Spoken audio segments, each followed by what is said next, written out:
Welcome to పొలిటెంట్ media.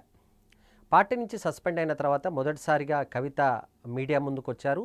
చాలా అంశాలను ప్రస్తావించే ప్రయత్నం చేశారు. ముఖ్యంగా టార్గెట్ గతంలో తాను చేసుకున్న హరీష్ రావుకు సంబంధించి, సంతోష్లకు సంబంధించి మరికొన్ని విమర్శలు కూడా తాజాగా చేసిన పరిస్థితి కనిపించింది.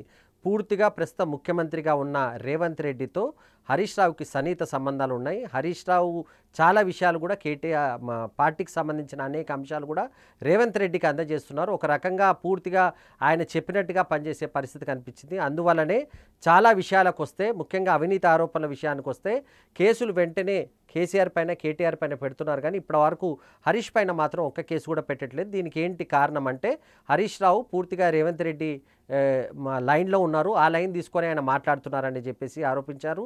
2018లో కూడా పార్టీ కొంతమంది ఎమ్మెల్యే అభ్యర్థులకు ఫండ్ ఇవ్వాల్సి ఉంటే ఆ ఫండ్తో పాటు అదనంగా హరీష్ రావు సొంత డబ్బులతోని కొంతమందికి ఫండింగ్ చేశారు. దానికి ప్రధాన కారణం ఏంటంటే, రేపు ప్రభుత్వానికి సంబంధించి ఎక్కడైనా మెజార్టీ లేకపోతే తాను ముఖ్యమంత్రి అయ్యేందుకు ప్రయత్నించారు.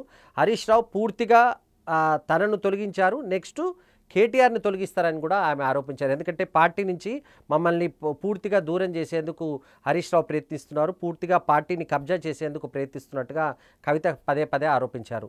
మరో వ్యక్తి గురించి కూడా కవిత ఆరోపిస్తారు. అదే సంతోష్కు సంబంధించినంత వరకు పూర్తిగా కేసీఆర్ దగ్గర ఉన్నట్టుగానే కనిపిస్తారు, కానీ చాలా వరకు అవినీతికి పాల్పడుతున్నారు. ముఖ్యంగా గ్రీన్ ఛాలెంజ్ అనే దాన్ని తీసుకువచ్చి రాష్ట్రానికి సంబంధించిన అటవీ సంపద ఏదవుతుందో, భూములు ఉన్నాయో అవి ప్రైవేట్ వ్యక్తులకు అప్పగించేందుకు కూడా ఆయన గతంలో ప్రయత్నించారు.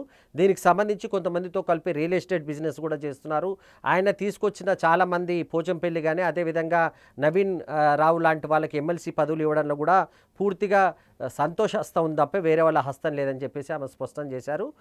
కేటీఆర్ను కూడా జాగ్రత్తగా ఉండాలని ఆమె సూచించారు. ఎందుకంటే కేటీఆర్ నెక్స్ట్ టార్గెట్ అయ్యే అవకాశం ఉంది కనుక వాళ్ళు కూడా జాగ్రత్తగా ఉండాలని చెప్పారు.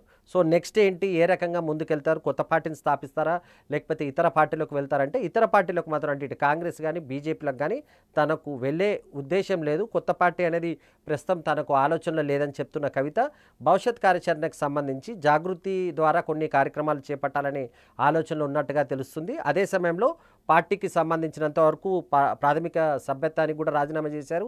ఎమ్మెల్సీ పదవికి కూడా రాజీనామా చేసిన కవిత ఇక పబ్లిక్లోకి వెళ్ళాలని నిర్ణయించుకున్నట్టుగా కనపడుతుంది. సో త్వరలోనే జిల్లాల పర్యటన నిర్వహించే అవకాశం ఉంది. ఏం జరుగుతుంది కానీ ఎట్టి పరిస్థితుల్లో కేసీఆర్కి సంబంధించిన బ్రాండ్ను దూరం చేసుకోవద్దన్నది కవిత ఆలోచన ఉన్నట్టుగా కనపడుతుంది. ఎందుకంటే మీడియా సమావేశంలో కూడా ఎక్కడ కేసీఆర్ పైన పెద్దగా కామెంట్స్ చేయరు. కేసీఆర్ని వీళ్ళందరూ తప్పుదోవ పట్టిస్తున్నారని చెప్తారు కనుక కేసీఆర్ ఇమేజ్ని మాత్రం తను వాడుకుంటూనే ముందుకెళ్ళి భవిష్యత్తులో పరిస్థితులకు అనుగుణంగానే రాజకీయంగా ఒక నిర్ణయం తీసుకోవాలనే ఆలోచనలో కవిత ఉన్నట్టుగా కనిపిస్తుంది.